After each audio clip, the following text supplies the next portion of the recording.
네, 수요일에 문을 여는 경제 전문 포장마차죠. 상암동 경제포차 문을 열었습니다. 오늘도 두 분 나와주셨어요. 이베스트 투자증권 윤지호 리서치 센터장 그리고 블록체인 미디어 조인디의 고란 기자님 어서 오세요. 네, 안녕하십니까. 안녕하세요. 네. 지금 유튜브로도 방송이 나가고 있습니다. 유튜브 들어가셔서 이승원의 세계는 그리고 우리는 이렇게 검색해서 들어오시면 저희들 모습 함께 보실 수 있습니다. 네, 오늘 뭐 많아요, 내용들이. 오늘 세법 개정안 먼저 얘기를 해볼까요? 발표 오늘 했는데 내용은 어제 이미 많은 사람들이 알고 있더라. 어떻게 된 겁니까? 고란 기자. 일단 이 세법 개정안이라고 하는 게 네. 이제 내년에 바뀌는 이제 소득세법, 법인세법, 뭐 종부세법, 상속세법 이런 걸 정부가 제시를 하는 겁니다. 네. 그야말로 아니고요. 사실상 진짜 법이 되려면 국회를 통과해야 되는 거예요. 네. 지금 현재 일정상 보면은 9월 3일 이전에 정기국회 제출하겠다라는 것입니다. 국회를 통과해야 되는 것이기 때문에요. 내용이 워낙 방대해요. 네. 핵심 내용만 담은 보도자료가 44페이지고요. 핵심만 담은 게. 네, 상세본이 250페이지, 아. 문답 자료도 92페이지가 있습니다. 네. 그런데 이게 사실 자료가 이렇게 방대한데 바로 주고 바로 써라 이러면 기자들도 이게 파악이 잘 안 되는 상황에서 쓸 수 있잖아요. 오래 걸리죠. 그러니까 제대로 좀 공부하고 써라라는 의미에서 엠바고를 걸고 미리 줍니다. 네. 올해의 경우에는 월요일 날 오후에 기자들한테 미리 줬다라고 해요. 그런데 저 얘기를 들어보니까 그 기자들한테 이렇게 프린트되는 걸로 준 게 아니라 아예 파일로 줘서 사실 이게 유출되기가 상당히 쉬운 환경이었던 건 맞습니다. 네네. 그래서 이게 유출이 됐고요. 그리고 그래서 이제 오늘자로 기획재정부가 보도 참고자를 냈는데 자료 유출 경위와 유출자 등을 파악하기 위해서 21일 오후, 어제 오후죠. 세종지방경찰청에 신속하게 수사를 의뢰했다. 발본색원해라. 라고 지시를 했다라고 하는데요. 사실 솔직히 말씀드리자면 이게 문제가 된 게 저 때문입니다. 고란 기자가 도대체 무슨 일을 벌인 거죠? 제가 유출한 건 아니고요. 네네, 당연히 저도 그렇겠죠. 있는데 네네. 어제 오전 한 10시 50분쯤에 제가 속한 오픈 카톡방에서 갑자기 이 세제 개편안 보도자료가 도는 거예요. 이게 말이 되나 네네. 싶었는데 그다음에 아예 그 제가 말씀드린 핵심 내용만 담은 보도자료 처음에는 해당 페이지만 돌았는데 암호화폐 관련된 부분만 네. 근데 그다음 한 20분쯤 지나니까 아예 통째로 44페이지 자료가 파일째로 돕니다. 보니까 맨 위에 엠바고 2시라고 설정돼 있는 것까지 돼 있는 거예요. 네. 그래서 유출됐다.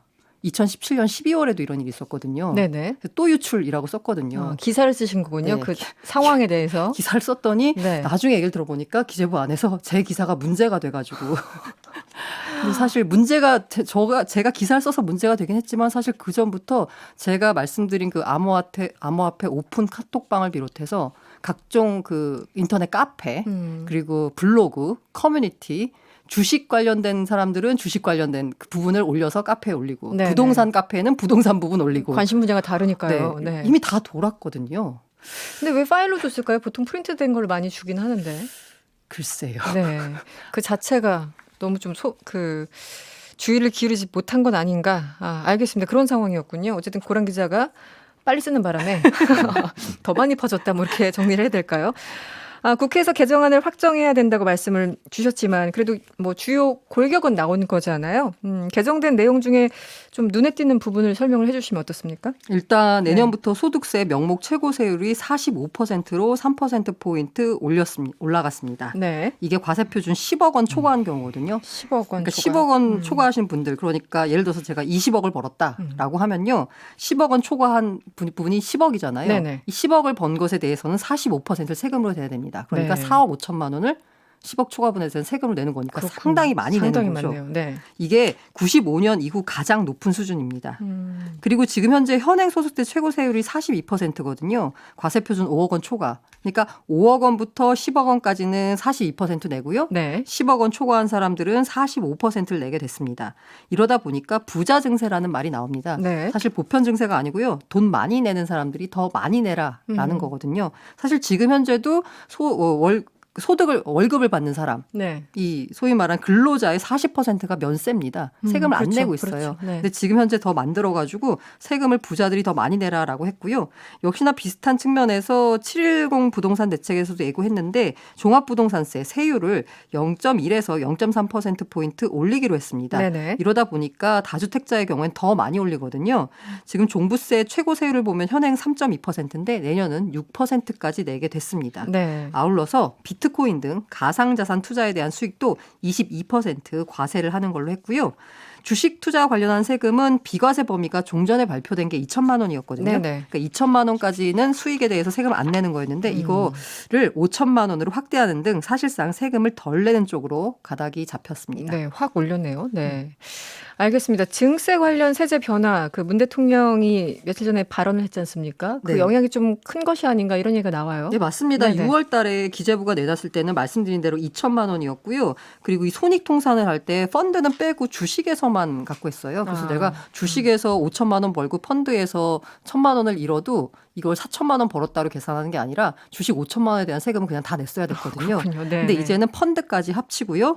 그리고 손실 2월 공제 기간이 원래는 3년이었는데 이걸 또 5년으로 확대했습니다. 네. 그리고 이게 원천 징수 기간을 이전 발표에서는 월별로 한다고 했는데요. 이것도 투자자들 반발이 심해서 네. 반기로 줄였고요. 거래세도 0.15%로 2023년까지 낮추기로 했습니다. 뭐 주식 하시는 분들한테는 기본적으로 좋은 소식인 것 같긴 한데요. 네. 윤 센터장님, 그 오늘 세법 개정안 대체적으로 뭐 어떻게 평가하세요? 일단 제일 화제가 됐던 거는 10억 이상이 고소득자인 걸 알게 됐고요. 과거에는 10억 5억이 최고였거든요. 네네. 2017년에. 네네. 그리고 또 증시 입장에서 생각을 해본다면 지난 6월 말에 발표됐던 금융세제 선진화 방안 그거에 비해서는 오늘 발표된 세법 개정 비교해 보면은 확실히 투자자에게 유리하게 한 거는 맞습니다. 네. 네, 이제 몇 가지 아쉬운 점을 굳이 하자면 네.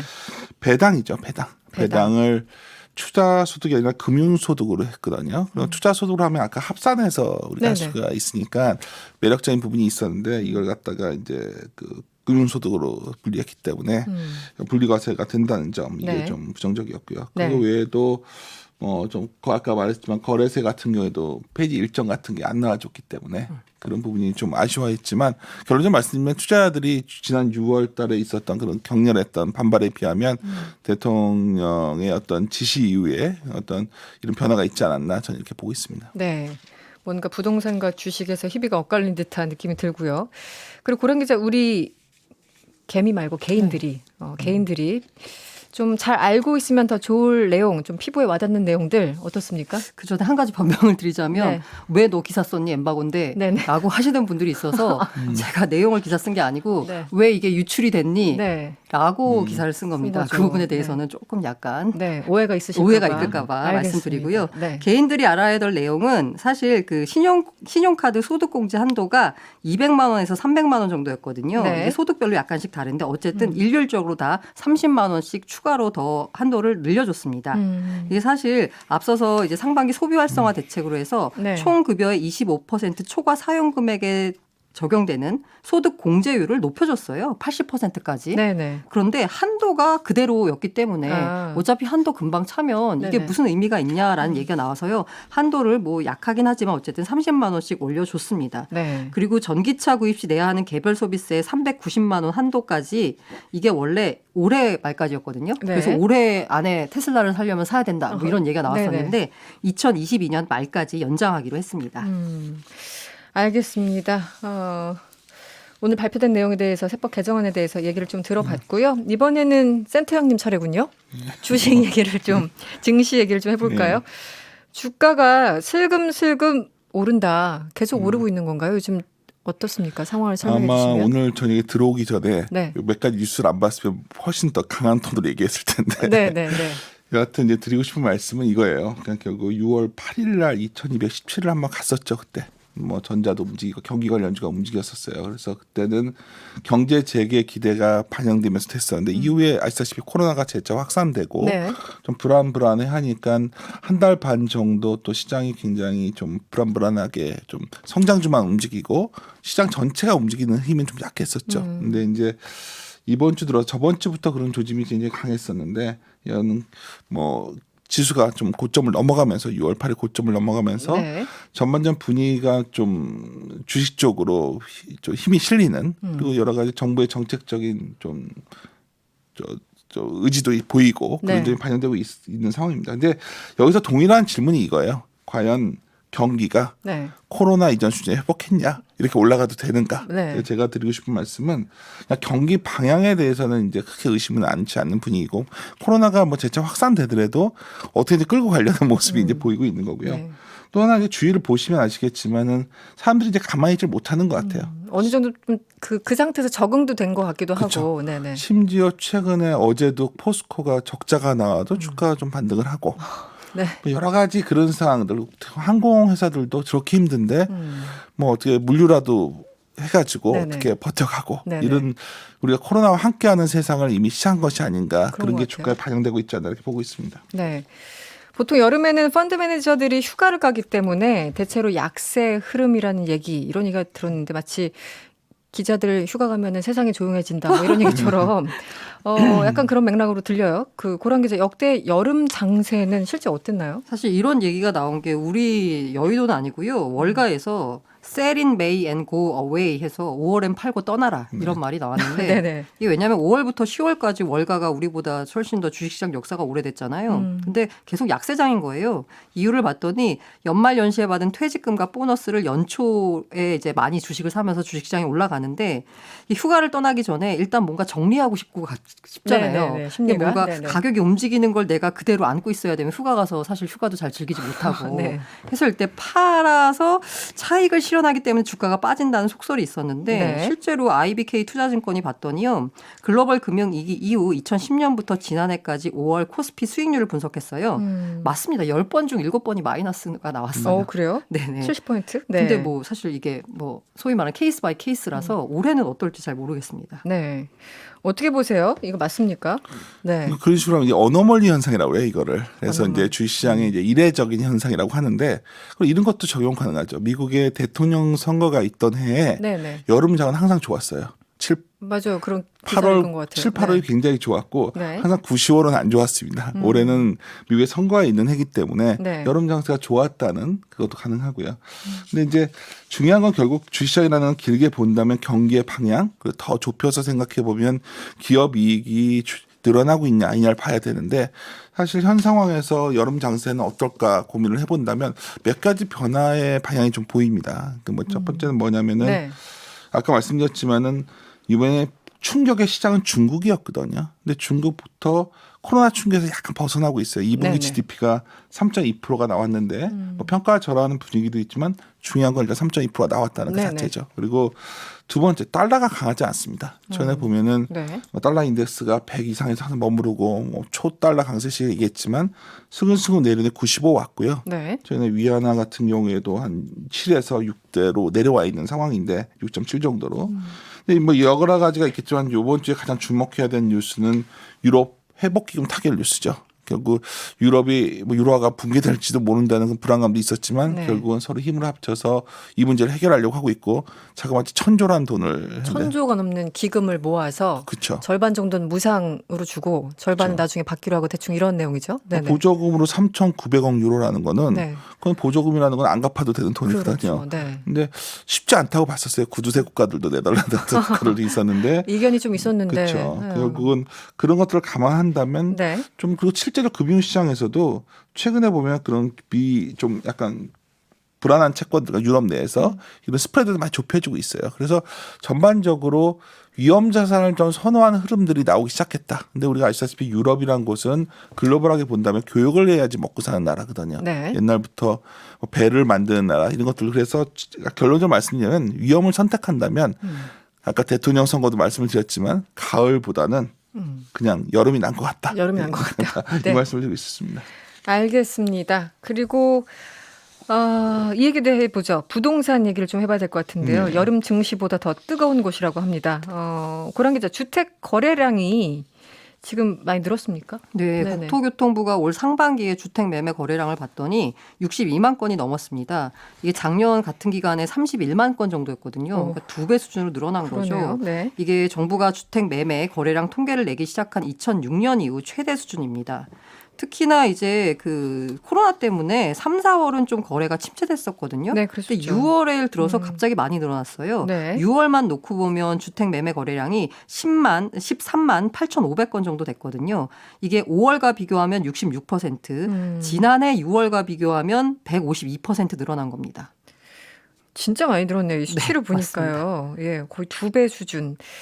그 예전에 코로나 초기에는 서로 뭐 집 보러 다니는 것도 힘들다 뭐 이런 얘기 있었는데 그 6월부터 갑자기 확 늘어났다고 네, 지금 말씀을 하신 맞습니다. 거죠. 네. 그렇군요. 요즘 자주 들리는 말 중에 하나가 소위 패닉 바잉, 우리말로 하면 공황 구매. 그러니까 너무 더 늦었다가는 지금 집 없는 거, 이 나의 어떤 현 상황을 타개할 수 없어. 이런 위기감 때문에 혹은 불안감 때문에 주택을 마구마구 사는 사람들이 있다. 실제 어떻게 보십니까? 제가 아까 상반기 주택 매매를 그냥 전반적으로 말씀을 드렸는데 패닉 바잉, 이른바 공황 구매가 나타나는 건 네. 아무래도 서울 혹은 수도권 정도로 볼 수 있거든요. 그렇겠네요. 네. 올해 6월에 서울 주택 매매 거래량을 봤더니 2만 건에 육박합니다. 네. 이게 5월 달과 비교해 보면 89%. 작년 같은 달에는 한 9천 건이었거든요. 그러니까 네. 2배 넘게 늘어난 거예요. 그러네요. 네. 수도권 거래량도 보면 6월 달에 7만 5천 건이었어요. 역시 5월에 한 4만 건 정도였는데 87% 늘어난 거고 지난해 같은 달, 그러니까 지난해 6월과 비교하면 180% 늘어난 겁니다. 이 숫자가 어질어질한 숫자들인데요, 그렇죠. 정말. 그러니까 네. 전반적으로 주택 매매가 많이 늘었는데 특히 6월에 서울 수도권이 더 많이 늘었다. 집중적으로. 네. 이게 좀 위험해 보이기도 하는데요. 센터장님은 어떻게 보세요? 그냥 결국은 최근에 여론이 굉장히 안 좋을 거예요. 그러니까 부동산 관련 세금이 많이 굉장히 안 좋죠. 이번에 재산세가 많이 나왔거든요. 집이 올라서 처음엔 좋았는데 네네. 세금 막상 받아보면 상당히 올라와 있기 때문에. 근데 이게 결국 부동산 세수라는 거는 집값과 월세, 한국 같은 경우에는 특수하게 전세까지 다 연결되어 있는 겁니다. 그래서 올린 세수만큼 정가 성향이 높거든요. 그러니까 결국 이게 전세값도 오르고 월세도 올리고 이런 네네. 영향이 오겠죠. 근데 네. 중요한 것은 구조예요. 그러니까 공급이 지금 늘리겠다 결정을 해도 몇 년이 걸리지 않습니까? 그렇죠. 그렇다면 결국 집값 자체보다 집값에 대한 수요 그리고 결국 세수에 대한 정가 이게 겹치다 보니까 이게 굉장히 좀 불안불안한 거예요. 그래서 패닉바이가 나온 배경은 충분히 이해하고요. 저나 저보다는 훨씬 유명하신 위대하신 경제학 케인즈란 분이 있죠.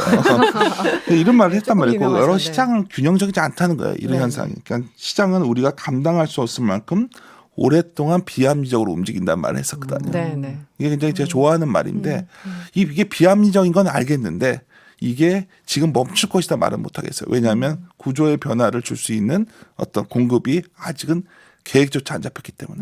그래서 저는 좀 걱정입니다. 앞으로도 좀 더. 예. 집이 있는 사람들은 있는 사람들대로 맞습니다. 불만이고 없는 사람들은 불안하고 뭐 이런 상황 같은데 급기야 부동산 대책의 일환으로 그것이 전부 이유는 아니었지만 민주당의 원내대표가 행정수도 이전까지 거론을 할 정도입니다. 그만큼 이제 여론을 반영을 그렇죠. 한 거겠죠.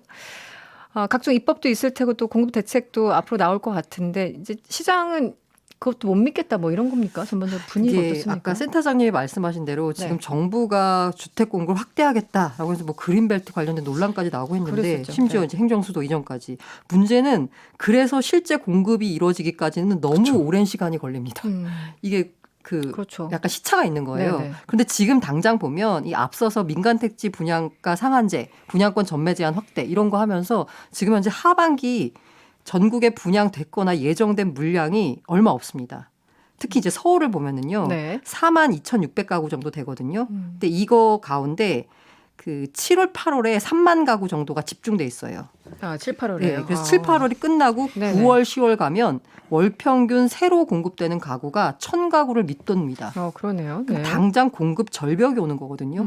이러기 때문에 장기적인 공급 대책을 내놔도 사람들이 진짜 시장에서는 당장 살 수 있는 물건이 없다 보니까 더 불안 심리가 강해지는 거예요. 네. 게다가 이제 710 대책이 다주택자에 대한 세제를 강화한 거잖아요. 네. 이러다 보니까 똘똘한 한 채 수요가 예전에는 강남으로 갔었는데 강남에 있는 똘똘한 한 채가 30억 원 가까이 된 거예요.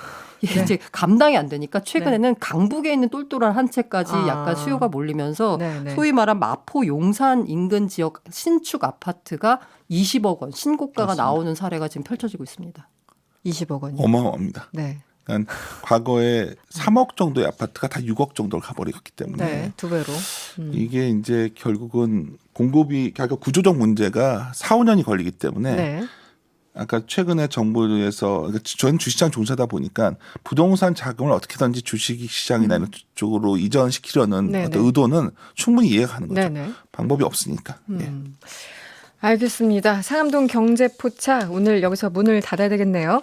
함께해 주신 두 분 이베스트 투자증권의 윤지호 센터장님 그리고 조인디의 고란 기자였습니다. 오늘 고맙습니다. 네, 감사합니다. 감사합니다.